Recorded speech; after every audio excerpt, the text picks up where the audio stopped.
Good afternoon, actually good morning, 6:30 a.m. I'm just doing some Bible research out loud, so who knows where I'll end up. I was looking at the, Tyndale Bible to see if it says the same thing as the KJV. Generally it does, but I won't get into that. Note to self to read the Lazarus story, as I have a funny feeling that it says something really interesting, but I won't start explaining it all. So, I think I've had this suspicion before about Jerusalem. So the topic of this video, to get to the point here, is where is Jerusalem? I know I'm all over with ideas. This is stuff I've been studying the last couple hours. Maybe it doesn't make sense, everything I just said. But anyway, I'm looking up Jerusalem to almost ascertain geographically how it's spoken about in both the Old and the New Testament. Just from memory, I'm remembering that there's a lot of instances where I think Jesus Christ and disciples go up to Jerusalem. So this is what's motivated me to see exactly how it's being used. So I'll start with Matthew. And Jerusalem is a word search I looked up. It appears 767 times in the Bible. 141 of those are in the New Testament. It seems like maybe Chronicles, Jeremiah have some of the most mentions. So I'll just pause and read stuff as it seems interesting to me. I'll read the whole thing. Matthew 2:1. Now when Jesus was born in Bethlehem of Judea, in the days of Herod the king, behold, there came wise men from the east to Jerusalem. So wherever Jerusalem is, wise men came from the east to it. So they went west to Jerusalem. I'll hold back on explaining the stories, which I know, but I won't digress. I could probably stand to read this one in context, but I'm not going to spend the time. Then went out to him Jerusalem, so perhaps a nation of people, and all Judea, and all the region round about Jordan. So it seems that at least Jordan maybe is in proximity to Jerusalem, maybe the surrounding area. Maybe the same can be said of Galilee, Decapolis. Here's an interesting quote, Matthew 5 verse 35. Nor by the earth, for it is his footstool, neither by Jerusalem, for it is the city of the great king. Now, I'm sure it would be really important to read this in context of the other verses. However, if the earth is the footstool, and almost with this copulative conjunction, or this connector in this sentence, which kind of counter-distinguishes Jerusalem, is Jerusalem not of this earth? I don't necessarily buy that myself, but interesting quote. Granted, this may be a funny, strange way to read the Bible. Maybe misinterpret it. It's okay with me. I know why I'm doing this. Then came to Jesus scribes and Pharisees, which were of Jerusalem, saying, we missed the rest, but the scribes and Pharisees, they are of Jerusalem. So they, at least at this time, are from Jerusalem. Interesting that Pharisees is capitalized, so it's a proper noun. Scribes are not a proper noun. But you might ask the question, who dwells in Jerusalem? Well, maybe the answer is scribes and Pharisees.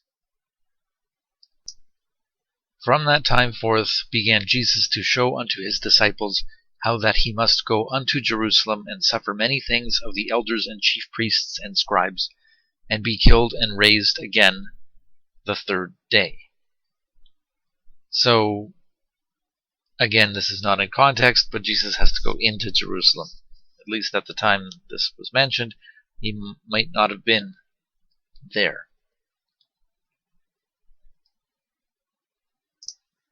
And this is the kind of thing I'm really after. And Jesus, going up to Jerusalem, took the 12 disciples apart in the way, and said unto them. So, wherever Jerusalem is, in contrast to where Jesus is at the time of this statement, he has to go up to Jerusalem. Behold, we go up to Jerusalem, and the Son of Man shall be betrayed unto the chief priests and unto the scribes, and they shall condemn him to death. So, again, this is just the very next verse. Jesus has to go up to Jerusalem. Who is the Son of Man? Some commentary I've seen before would actually refer to Jesus Christ as the Son of Man. I don't think it's that simple. I think it almost maybe refers to the population of people, of man. Almost like the word mankind, or the seed of Adam or something, or David, or I don't know. Or of Israel. But the Son of Man, to me, refers to man in general. But I stand to be corrected. And when they drew nigh unto Jerusalem, and were come to Bethphage, unto the Mount of Olives, then sent Jesus 2 disciples. And he was come into Jerusalem, all the city was moved, saying, Who is this? Again, it would be important to read this in context, but are they not familiar with, probably Jesus Christ is the pronoun here. Are they not familiar with him? Is he not an inhabitant of Jerusalem? Is he not from there? Are they not familiar with Jesus in Jerusalem? O Jerusalem, Jerusalem, thou that killest the prophets, and stonest them which are sent unto thee, how often would I have gathered thy children together, even as a hen gathereth her chickens under her wings, and ye would not. So, it would seem that the authority in Jerusalem, whoever runs things in Jerusalem, likes to kill the prophets. Who sends prophets? I would suspect that God sends prophets. And what happens when God sends prophets there? Well, they get stoned. And then there's some interesting language, I guess a metaphor. Just imagining, how does a hen gather her chickens under her wings? Well, a hen gathering her chickens, well, we could just assume that those are her babies, so they are of her. The hen gathers her offspring. And that's being compared to Jerusalem. So would it suggest that the offspring are really from Jerusalem? And Jerusalem is refusing to gather its own offspring.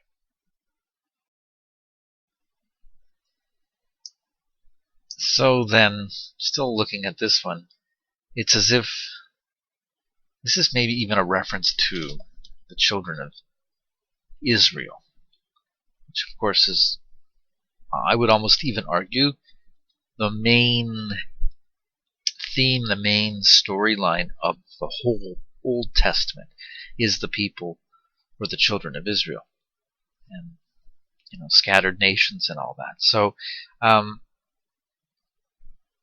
I haven't really shown evidence or proof yet, but are the children of Israel from Jerusalem? Is that who the children are? Thy children? So there's offspring or children that come from Jerusalem, and Jerusalem will not embrace or gather them as a hen would gather her own young. So Jerusalem is rejecting its own children. Kind of poetic language. So that covers Matthew 12. Just to get this one in context, John did baptize in the wilderness and preach the baptism of repentance for the remission of sins. Where is the wilderness in relation to, say, Jerusalem? And there went out unto him, unto John, all the land of Judea, and they of Jerusalem, and were baptized of him in the river of Jordan, confessing their sins. The previous verses talk about Jesus Christ, the Son of God, prophets being sent out, and then the prophets are being sent out associated with the wilderness to prepare the way for the Lord, who I believe would probably be Jesus Christ, just based upon reading the Bible. So it almost seems like people are going away from Judea, away from Jerusalem, and they're going to John, who's in the wilderness, and John is dunking them in the river of Jordan. But this seems to be an exit, leaving Jerusalem. People are leaving, or they're getting cast out. They're confessing their sins. They're going to the wilderness. They're leaving Jerusalem, Judea, the land of Judea. And we're okay. And it would seem that Jerusalem is in Judea. I meant this for another video, and I recorded it without volume, without the microphone audio, so it didn't work. But anyway, Judea in English translates into Latin as Judea. Judea. This is an L. Just show that. I. Oh, it's an I. I don't know if I'm capturing the audio in this recording. I think I copied and pasted something similar from the Tyndale Bible earlier. And I copied Judea in English with this spelling. And then the Latin, Ludea. for whatever strange reason, translates as Ludea. Why? Why would it translate with an L? I don't get it. If I get rid of this here, Judea. Judea. in Latin it says Iudea. I don't know if that was audible. It says Iudea. But when I typed it in this way, Judea. Judea. I hope it's apparent in the audio. When it's typed in exactly this way, in Latin it's Ludea. It made me think that even in Slavic languages, all the words for people are Luji or some version of that. So could the Slavic people be the people of Judea, something like that. Crazy talk, right? Anyway, I just went off on a tangent. I was looking up instances of Jerusalem, where is that? And I wanted to get it in context in Mark 1. So the people, I covered that, I guess. So I think this is still on the subject of John. And people like what John's doing, maybe baptizing, which to me, I'm going to say it. Say it right out loud. How crazy it sounds, I don't care. Maybe John is taking people and putting them through some kind of water portal, and it's taking them from one realm into a next one. And this is what the meaning of baptism is. And this is why John comes first, into the wilderness, an area apart from Judea, this other realm. And he's forcing them through this waterway or water tunnel, almost like the way Moses passes through a water tunnel into a new land. And so then, that's a speculation I have. Could be crazy and wrong, but I'm still saying it. And from Jerusalem and from Idumea and from beyond Jordan, and they about Tyre and Sidon, a great multitude, when they had heard what great things he did, I believe that's John probably, they came unto him. So whatever John's doing, baptizing people, it's popular, and people are going to the wilderness, and they're coming from all these other areas. Tyre, Sidon, Jerusalem, Idumea, and the scribes which came down from Jerusalem. So you had Jesus Christ going up to Jerusalem, in some instances to be killed by scribes and Pharisees. Well, I don't know. Never mind that. In Mark 3, the scribes are coming down from Jerusalem. And the scribes which came down from Jerusalem said, He hath Beelzebub, and the prince of the devils casteth he out devils. Probably should read this in context, but they're probably talking about John. Now, I know the scribes and Pharisees aren't always the greatest people in the gospel, and they get judged by Jesus Christ. Well, maybe I'm not saying that correctly, but whatever. These scribes are saying that what John is doing is probably bad, especially if they're equating him with Beelzebub and the prince of devils. Well, anyway, I know that's not in context. So what's John doing if his baptism is what I think it might be? Is he getting accused of... I can't possibly stop and reiterate chapter 3. It says many different things anyway. Here's the quote about John, also talking about... I'll skip over some of these if they don't really follow my circular reasoning. And they were in the way going up to Jerusalem, and Jesus went before them, and they were amazed, and as they followed they were afraid. And he took again the 12 and began to tell them what things should happen unto him. This sort of says the same thing like Matthew. Jesus Christ has to go up to Jerusalem, where the scribes and Pharisees are. This is Mark 10, like I'm trying to read that 10 verse 32 in context.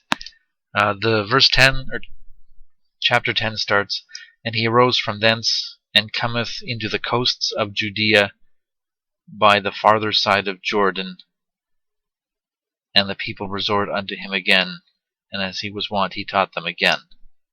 This sort of gives some geographical context. So the coastal areas of Judea would presumably be on the periphery, and on the periphery of Judea is Jordan, and Jordan is on the coast, so it's watery, which kind of makes sense because people get baptized in Jordan. Jesus Christ is teaching parables here. I was reading it, I won't retell it. But, Jerusalem is not equated with heaven. Not in a quote I can find anyway, just to make a point. Now this is the very next verse, saying, Behold, we go up to Jerusalem, and the Son of Man shall be delivered unto the chief priests and unto the scribes, and they shall condemn him to death, and shall deliver him to the Gentiles. Now this isn't a geographical terminology of Jerusalem, but Jesus goes Jesus and his disciples, I'm assuming, went into the temple and began to cast out them that sold and bought in the temple, and overthrew the tables of the money changers and the seats of them that sold doves. So Jesus goes into Jerusalem and starts tipping everybody's tables. So I don't know if this is contingent upon getting judged from the scribes and Pharisees, but that might do it. So they go up into Jerusalem, tip some tables. There's way more to it. But, this is a pretty serious event, and even an offense. And so is that how you get the scribes and Pharisees mad at you? Enough that they'll condemn you and kill you? Well, maybe it would be worth it to finish off with the Gospels anyway. Keep going. Jerusalem seems to be a place where redemption is sought. This talks about Jesus Christ's life when he's growing up, which is really pretty interesting because not much more is said until his later ministry. But Jesus Christ's parents go up to Jerusalem every year at the Feast of Passover. And when Jesus, presumably, was 12 years old, they went up to Jerusalem. This is where Jesus stays in the temple, I guess, with maybe the priests. Anyway, lost my train of thought with that one. But here you have this young boy kind of engaging intellectually the priests in Jerusalem. He's wise even at a young age. This is the temptation of Jesus Christ, and he brought, I guess Satan maybe, brought Jesus to Jerusalem and set him on a pinnacle of the temple and said unto him, If thou be the Son of God, cast thyself down from hence. So here's an instance where Jesus is healing people of their diseases. They're coming down from places.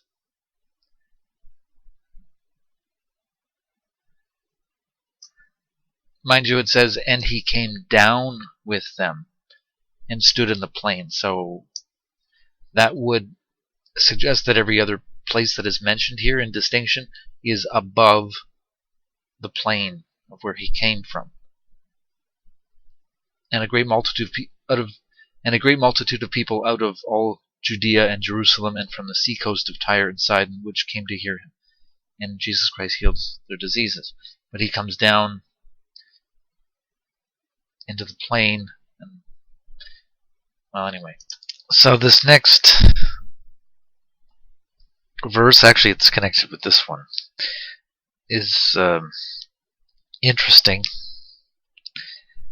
I opened it up here, and Jesus Christ is not rebuking, but he's sort of reprimanding his disciples who are being critical of this other individual who's casting out devils in the name of Jesus Christ. And Jesus is sort of saying, no, he's with us. Don't be critical of him. And Jesus said unto him, Forbid him not, for he that is not against us is for us. I'll read this. And it came to pass, when the time was come that he should be received up, he steadfastly set his face to go to Jerusalem. Keep that in mind as to which direction this is. And sent his messengers before his face, and they went and entered into a village of the Samaritans to make ready for him. And they did not receive him, because his face was as though he would go to Jerusalem. So this is the direction in which Jesus Christ is going to go. But it's talking about how he should be received up. He steadfastly set his face to go to Jerusalem. Jerusalem is up. And they did not receive him, because his face was as though he would go to Jerusalem. I'm presuming he's looking up.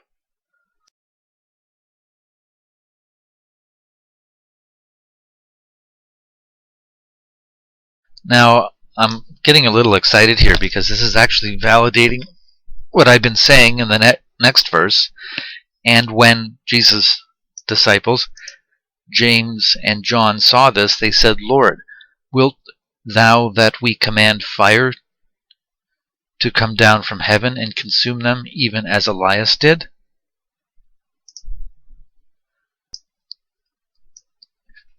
In sort of modern vernacular, they're saying, James and John are saying to Jesus Christ, are you going to make fire come down from heaven the same way Elias did? But fire comes down from heaven. And the previous verses say that Jesus is looking up. His face as though he would go to Jerusalem. This is up. As if he's going to be received up to Jerusalem. Jesus Christ is looking up, as I interpret it. So even further in this verse, Jesus is still looking up. And where is heaven? It's up. So they're saying, James and John are saying to Jesus Christ, who seems to be looking up, are you going to make fire come down from heaven? No matter. My point is Jerusalem is up, and maybe almost a realm above. Much more interesting things are said here, even this verse here, but it would digress. Luke 10 verse 30, and Jesus answering said, a certain man went down from Jerusalem to Jericho, and fell among thieves, which stripped him of his raiment, and wounded him, and departed, leaving him half dead. Is this the Good Samaritan story? Not sure. But you got to go down from Jerusalem to get to Jericho. This came up before. This is the hen gathering her young. Is it word for word? It says it again. Then he took him the 12 and said unto them, behold, we go up to Jerusalem. Even more ascending. Sure, Jerusalem could be on a mountain, maybe. Ascending up to Jerusalem. This might be talking about the children of Israel. I should read it in context. But those perhaps of Jerusalem will be led away captive into all the nations, and Jerusalem shall be trodden by the Gentiles, be pillaged, until the time of the Gentiles be fulfilled. I think I read in another quote that Jesus Christ and the disciples are the princes over the Gentiles. I better not digress. Maybe I'm getting that wrong. Maybe this is talking about the time of day they're rising up, and they rose up the same hour and returned to Jerusalem. I suppose it could be read differently. Maybe it's the hour of the day that they're rising up, specifically when it's talking about the hour of the day. But it could be like double meaning. And they rose up. What did they float up? But they had to go up and return to Jerusalem. And I guess the 11 gathered together. These are interesting verses. We'll talk about them. I guess that's Luke. Now we'll look at John.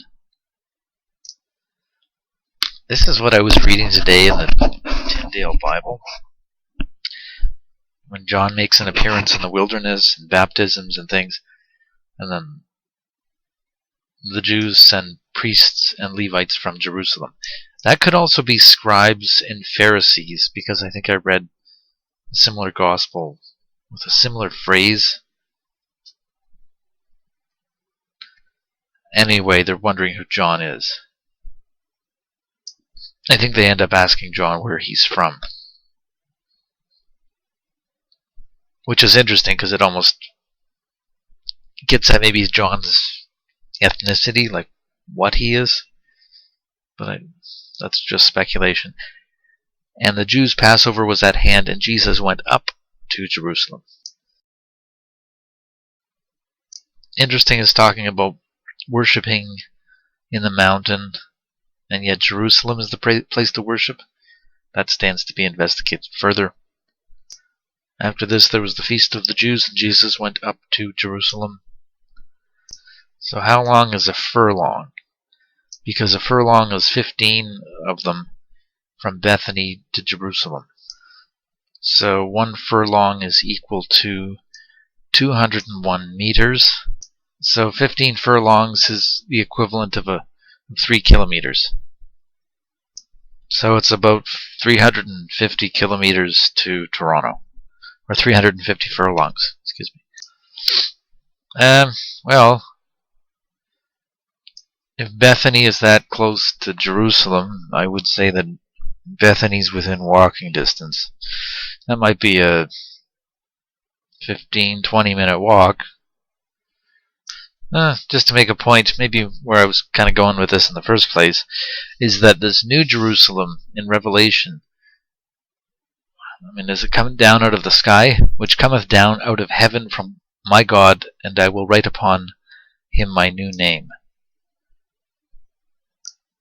And I, John, saw the holy city, New Jerusalem, coming down from God out of heaven, prepared as a bride adorned for her husband. And he carried me away in the Spirit to a great and high mountain, and showed me that great city, the holy Jerusalem, descending out of heaven from God. Well, that would certainly place Jerusalem in a higher, upper realm skyward. Is this the same Jerusalem? Because this is the New Jerusalem. Did the old Jerusalem come from the sky too? Like, what? I think there's a good reason to be asking questions. That's all I can say. You can see I already looked at Old Testament references to Jerusalem, and it's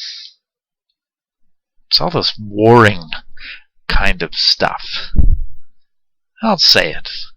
So, like, there's this war in heaven in Revelation. Sure. But here in Joshua, there's all kinds of warring and fighting and tribes and all kinds of weird place names and people fighting.